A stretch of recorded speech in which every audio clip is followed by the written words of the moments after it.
Hey, I'm so excited that we are launching kind of a new format for the Conversation Starter with small groups. What we want to do is ensure that everything you talk about in your group is tightly tied to the sermon or conversation that we have on a Sunday morning. So what we're going to do going forward is we're going to have a quick video just like this one where I recap with the group a little bit about what we talked about in the sermon, and then attached to this video will be your typical conversation starter that'll give you some questions to think through as a group.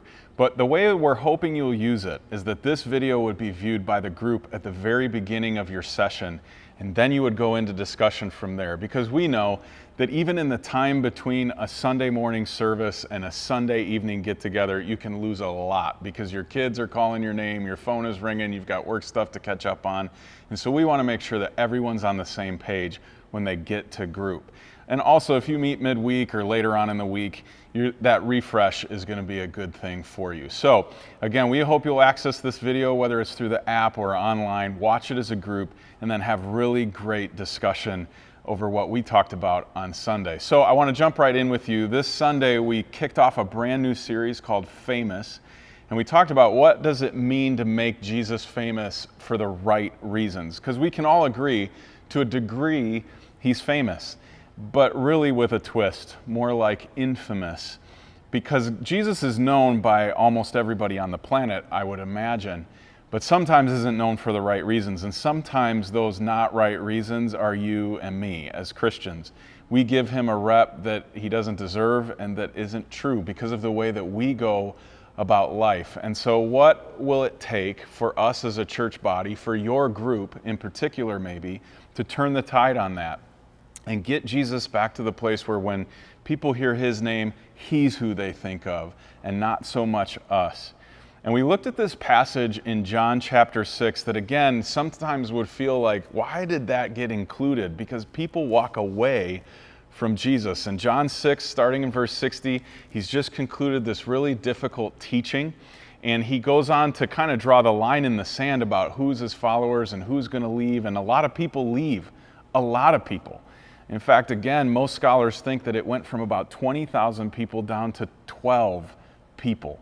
And from a strictly human perspective, a lot of us would say that's a fail. That is not a movement getting kicked off in the right way with a lot of people excited. That's going the wrong direction.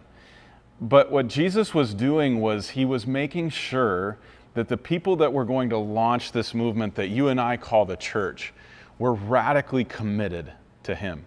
And so if you read through that passage, it comes to this place where Jesus asks the 12 remaining, are you going to leave too?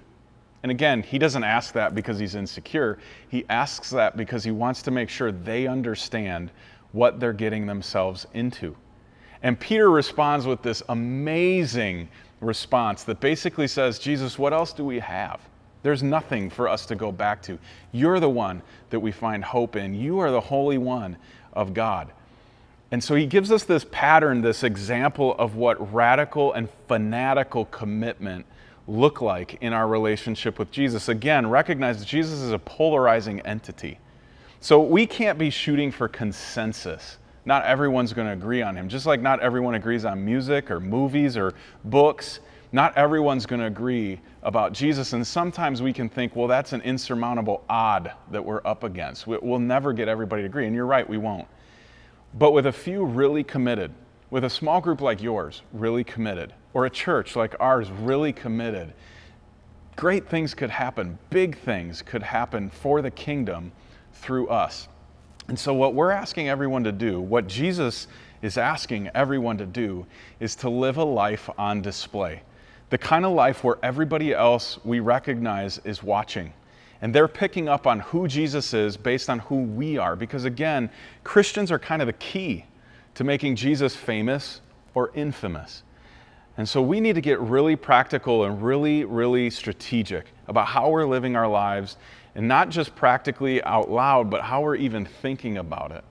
And if we're willing to commit to that life on display, we might get some people asking questions that want to know more about what it is we believe, that would want to be a part of what we're a part of and believe what we believe. And so this life on display is really a difficult life because it's one that's not about our fame, it's about the fame of Jesus. It's a lifestyle versus a label, where this label is sometimes the thing we slap on ourselves to make ourselves feel better. A lifestyle, well, that's something different. That's a lot more in depth.